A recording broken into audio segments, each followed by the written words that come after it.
Muy buenas tardes, mi nombre es Elian Jiménez y mi compañero Marlon Sierra y a continuación vamos a realizar el análisis del tema número 4 de la tarea número 7 correspondiente al segundo parcial. Para este caso hemos escogido analizar el circuito de rectificador trifásico de media onda controlado con carga resistiva.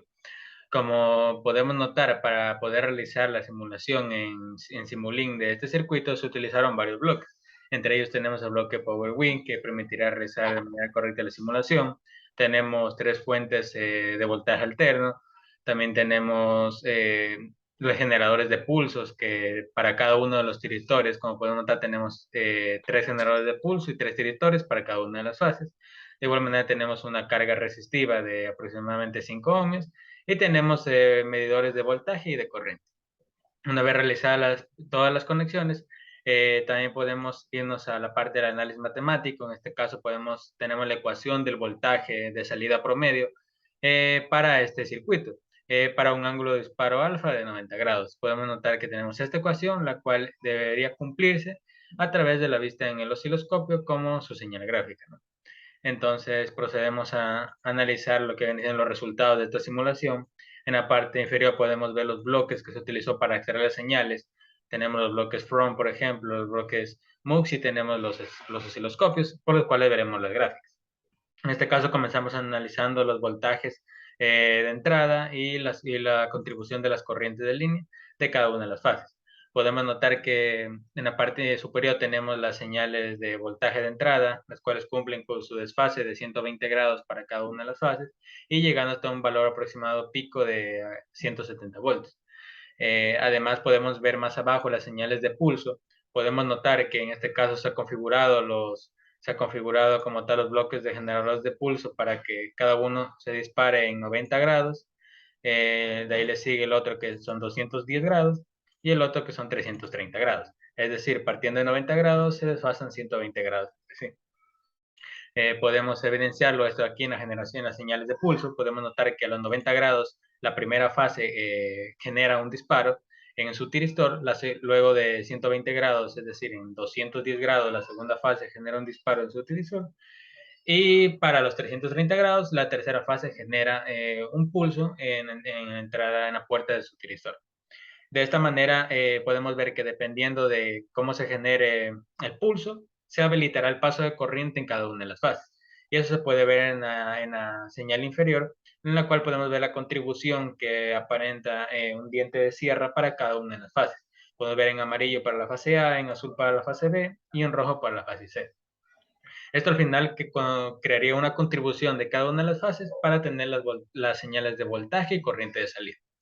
Aquí las vemos en el siguiente osciloscopio y podemos notar que en efecto tienen un comportamiento de diente de cierre, se le puede llamar, lo cual sería una señal periódica a lo largo del tiempo, ¿no?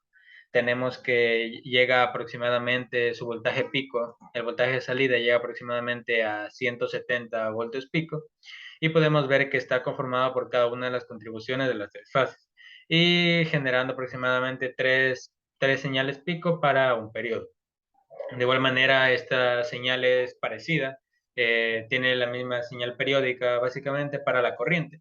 Sin embargo, la magnitud de la corriente llega hasta aproximadamente 34 amperes. Y bueno, esta aquí es la parte que tenemos de los voltajes y corriente de salida para este circuito. A continuación, mi compañero.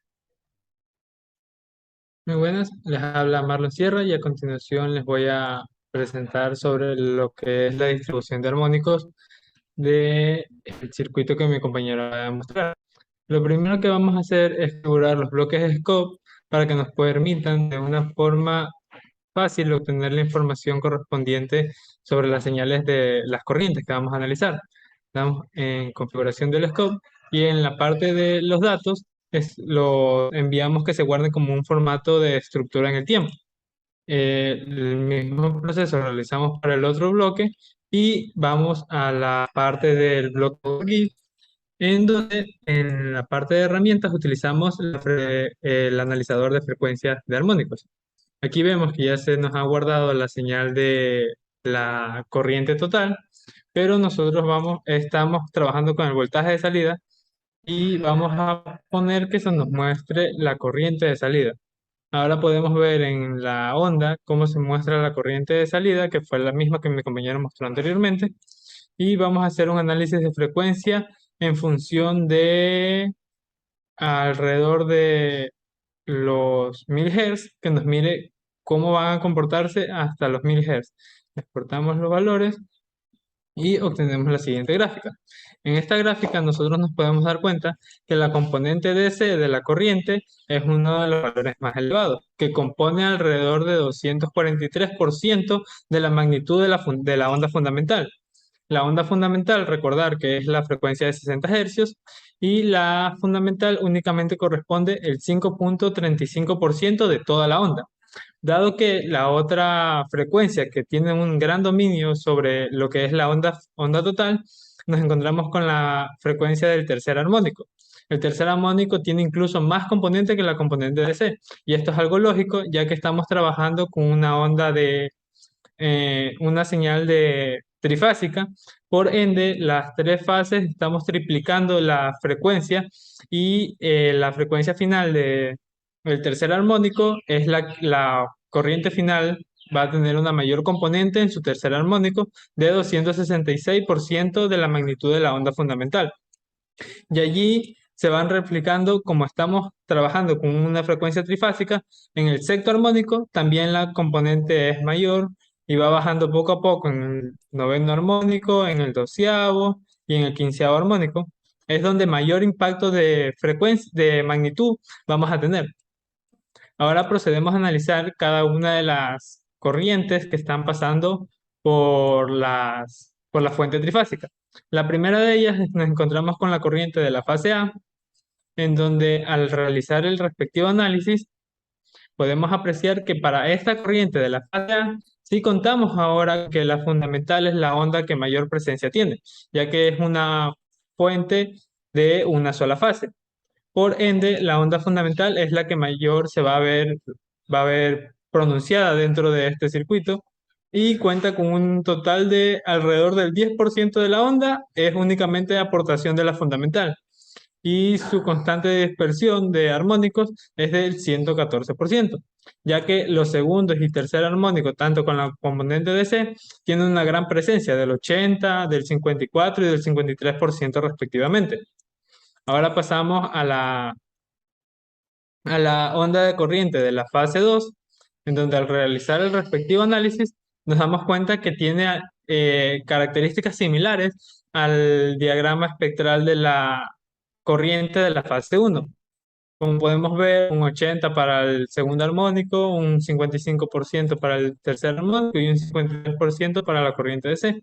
Y volvemos a tener que la onda fundamental de 60 hercios es la que da la mayor aportación a la corriente total. Por último, nos encontramos con el caso más particular, que es la onda de la fase 3, en donde al realizar el respectivo análisis nos damos cuenta que ahora la fundamental sigue teniendo la mayor aportación, pero la presencia de armónicos se ha vuelto más radical. Como se puede ver, ahora la aportación de la fundamental ha bajado alrededor de la mitad, a solo un 4,96%. Y dado que el segundo, tercer y cuarto armónico tienen valores bastante elevados, de 97, 92 y 86% de la onda fundamental. Incluso la componente DC tiene un valor bastante alto de 55,55%. Esto sería todo al respecto al análisis de el diagrama espectral que corresponde a las frecuencias de armónicos de las corrientes en un rectificador de media onda controlado con una carga resistiva. Muchas gracias.